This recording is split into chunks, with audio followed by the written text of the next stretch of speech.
بسم الله الرحمن الرحيم. الحمد لله رب العالمين، والصلاة والسلام على نبينا محمد وعلى آله وصحبه أجمعين. أما بعد, kära systrar och bröder, assalamu alaikum wa rahmatullahi wa barakatuh. Välkomna till Koranens budskap som vi hade börjat. Det här är kapitel 3. Vi ska fortsätta inshallah, och vi hade pratat om vad Koranen är för någonting. Och vi beskrev det att Allah subhanahu wa ta'alas ord och att den uppenbarades till profet Muhammed sallallahu alaihi wasallam. Och idag ska vi lära oss, eller ska vi nämna första verserna som kom till profet Muhammed sallallahu alaihi wasallam genom Jibril. Och det är i surat al-Alaq, eller kapitel al-Alaq. Första kapitlar, första 5 som kom, eller versen menar jag. Allah subhanahu wa ta'ala säger i Koranen: Bismillahirrahmanirrahim. Iqra bismi rabbika alladhi khalaq. Khalaqa al-insana min alaq.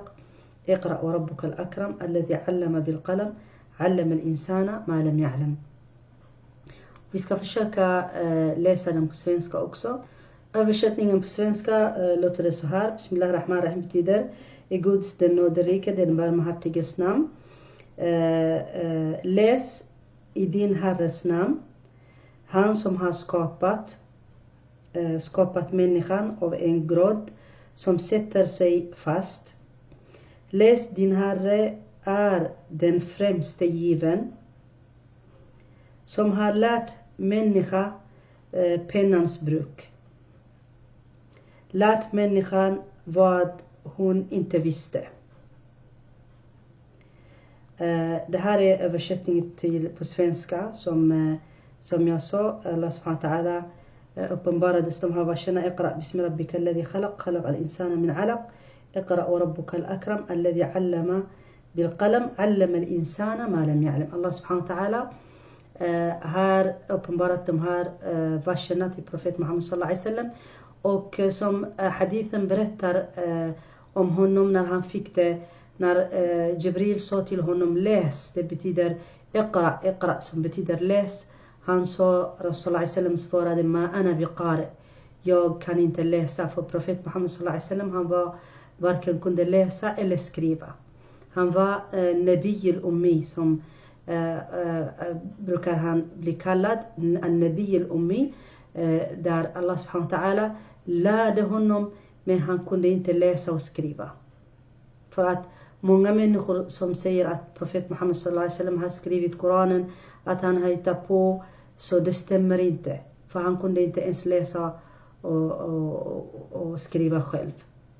När man tänker på de här verserna, just Allah subhanahu wa ta'ala som han uppenbarat till Quraysh, som är profet Muhammed sallallahu alaihi wasallams land eller miljö, eller där han bodde, där det inte fanns kunskap på den tiden, just de var inte kända för något speciellt kunskap, utan att de kunde bara om arabiska språket, om att de brukade vara väldigt stolta över om det kommer en poet i en klan eller i ett område där någon är väldigt duktig när det gäller språkmässigt. Och det var det enda de var kända för. Annars det fanns inget annat speciellt kunskap som man kunde nämna innan profet Muhammed sallallahu alaihi wasallam blev uppenbarad till islam, eller innan han fick Koran. Allah säger Koran i första verserna som kommer, läs, har väldigt viktigt budskap till hela mänskligheten, inte bara till muslimer eller troende, utan till hela mänskligheten. För att på den tiden också, de kunde bara om världen genom olika gamla historier som inte var sant, massa fantasier som de hittar på, precis som man brukar berätta för barnen om olika fantasisagor.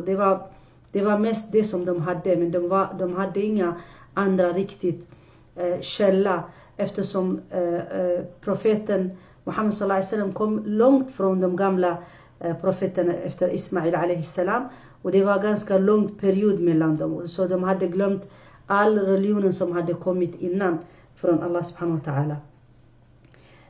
Därför just att de här verserna kommer med väldigt mirakelbudskap, eftersom just att Koran utmanar Quraysh, utmanar de här människorna som fanns på den tiden, om de kan skaffa, i och med att de är duktiga i språket och de är poeter, men att de skulle kunna utmanas genom Koran, för de kunde inte verkligen hämta eller göra, eller precis som de bygger olika poetiska meningar, men de kunde inte komma med Koran. Och de blev väldigt förvånade också, eftersom de förstår det, men de vet att det inte är människans ord. I och med att det är deras språk, och i och med att de förstår Korans budskap direkt, utan tolkning, utan förklaring, eftersom de kunde, det är genom det språket som de har fått.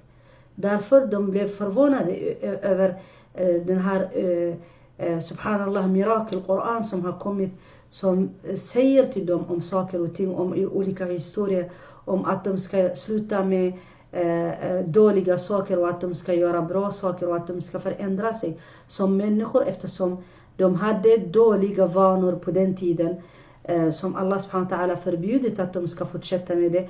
Men de hade också bra saker, vissa saker som Koran också har accepterat att man kunde fortsätta med det. Därför när vi ser subhanallah att Allah subhanahu wa ta'ala kommer med den här kunskapskraven för människan, precis där Quraysh på den tiden var väldigt främmande för dem. För det var jahiliya, det var icke-kunskap, de var inte duktiga på det arabiska språket som de var väldigt duktiga på. Och Allah subhanahu wa ta'ala börjar med den här kunskapsrevolutionen, kan man säga. والتفوق فيه في كل جوانب بما فيها تلك نتيجة. Allah subhanahu wa ta'ala till och med när det Koran kom, det var mycket utmaning, starkare utmaning än vad de kunde. Därför när Islam kom med kunskapsrevolutionen, så بعد ظهور الإسلام بمنزلة ثورة علمية حقيقية في بيئة ما ألفت روح العلم وما تعودت عليه. De var inte ens vana över att det ska finnas kunskap och att de ska söka just den tiden. Och att när Koran kom så blev det innan Korans tiden, det var en ignorant tiden, det var jahiliya tiden som Koran har beskrivit till oss. Och att Koran har kommit för att hela mänskligheten ska kunna lysa med kunskap, med sökan till Allah subhanahu wa ta'alas väg, som Allah subhanahu wa ta'ala har uppenbarat genom Koran. Och Allah säger i Koranen: afa hukm al-jahiliyyati yabghun wa man ahsanu min Allah hukman liqawmin yuqinun. Allah subhanahu wa ta'ala till och med berättar för oss i Koran, på svenska översättningen, som säger: vill de kanske dömas efter den hedniska tidens lagar, men för dem som har vishet i tron finns det ingen bättre dummare än Gud. Eftersom de levde med den gamla tiden. Afa hukm al-jahiliyyati yabghun, är det de vill fortsätta? Och man ahsanu min Allah hukman liqawmin yuqinun. Det finns ingen bättre lag, bättre kunskap som man kan få en Koran som Allah subhanahu wa ta'ala uppenbarat, som innehåller allt vad människan behöver.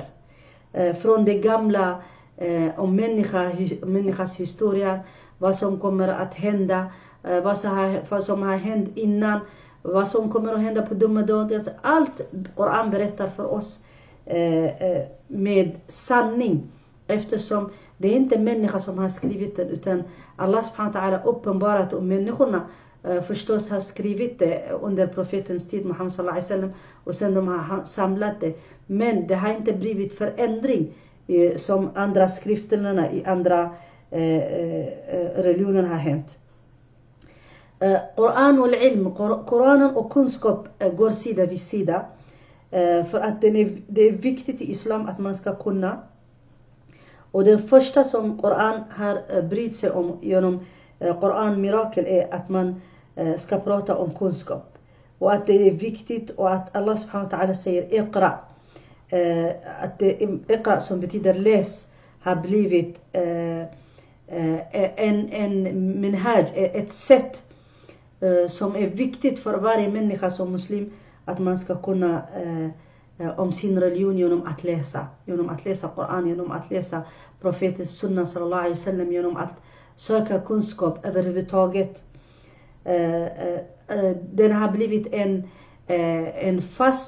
ett fast sätt att kunna utöva islam genom att läsa, genom att lära sig. Man kan inte bli ursäkt att man inte kan om islam om man säger jag kan inte, jag har inte lärt mig, jag vet inte. Utan det är viktigt, och det är viktigt budskap att man ska läsa. Genom Koran som är fast för hela mänskligheten från början, från den tiden den kom till domedagen, den har blivit ett dustor eller ett sätt att söka genom att läsa. فلا تكاد تخلو سورة من سور من الحديث عن العلم سواء بطريقة مباشرة أو غير مباشرة. Det finns alltså i Koranen, det finns så mycket direkt och indirekt som utmanar oss att vi ska söka kunskap, att vi ska läsa. För att utan kunskap så kan vi inte veta vad vår religion, vad islam vill från oss att vi ska göra och inte göra. Allah subhanahu wa ta'ala har nämnt när det gäller ordkunskap i Koranen över 779 gånger direkt och indirekt med andra ord också är nämnt väldigt mycket om kunskap.